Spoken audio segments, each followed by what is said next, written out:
Hi, I'm Vann Michael Millhouse, and I want to say welcome to the LGBTQ Elders Day 2022.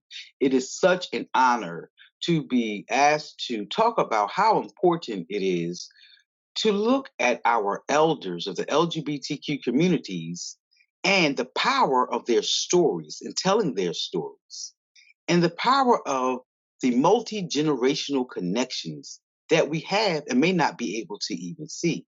And so, as I thought about what it meant to even be an elder, what is an elder? What is it based in? I came up with some things and I'd like to share them. Eldership is not based on age, and wisdom is not based on knowledge. Knowledge is not based solely on understanding. And when I said it's not based solely on age, it does not mean that you're getting old. It's like a continuation of the various rites of passage that we all encounter in life. Like some of us learn how to ride a bike, some of us may have our first kiss, or some of us may have been put out of our homes, or some of us been rejected by family members, or some of us have lived without rights and without protections. And without a shadow of a doubt, we still were able to create communities. We were still able to create communities. And elders stand like, sort of like the pyramids of Giza. After the dust settles, they're still here to share stories.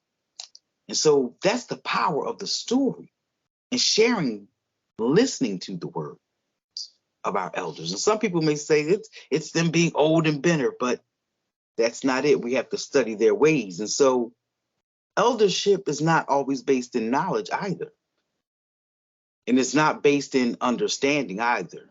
Because the cornerstones of what mainstream value, they don't necessarily always hold weight as you move into learning how to be an elder, because it's about being responsible. I was talking to an elder, as a matter of fact, as I was trying to figure out what to do, what to say. And they were saying it's a responsibility, and it's an ongoing thing.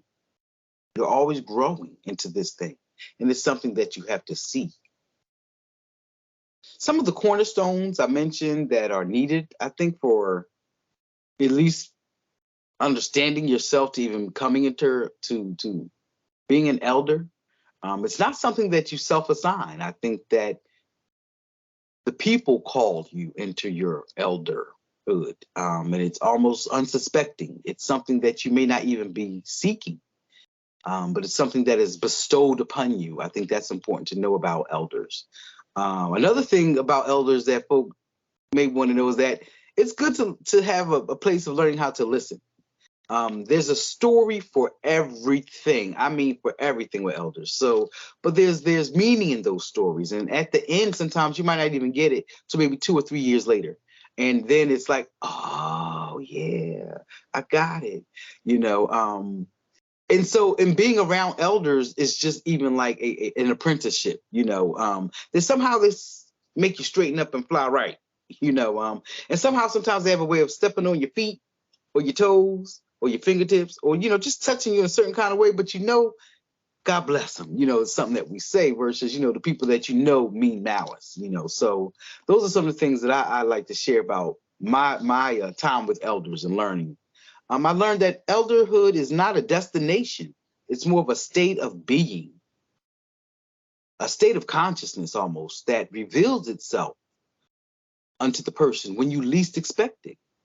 And it's not something that you necessarily seek. And it is not self-assigned at all. It's almost like a secret society, and it's hard to know it until you know it. It's like seasons, stations of life. That's what elderhood represents. And that even in being an elder and coming into knowing yourself as an elder or being viewed as an elder, you are still learning. You are able to reflect upon all of your experiences and shed light upon them and still learn from them. It's a still giving thing. So, folks sometimes like, oh goodness, I won't see myself this way. But it is certainly monumental, especially those in the LGBTQ communities who have weathered major storms and still are, and still are facing major, major needs. Because in some cases, I believe they didn't expect these communities to survive. So housing and medication and companionship and all of those things are still important to mind, to make sure that our elders are well taken care of and are connected to our new folk who are coming into who they are, especially in a critical time like now, where it feels like everything is being reversed and is in a chaotic state. So that's the importance of knowing the stories of elders in our LGBTQ communities. Happy Elders Day to all of my elders.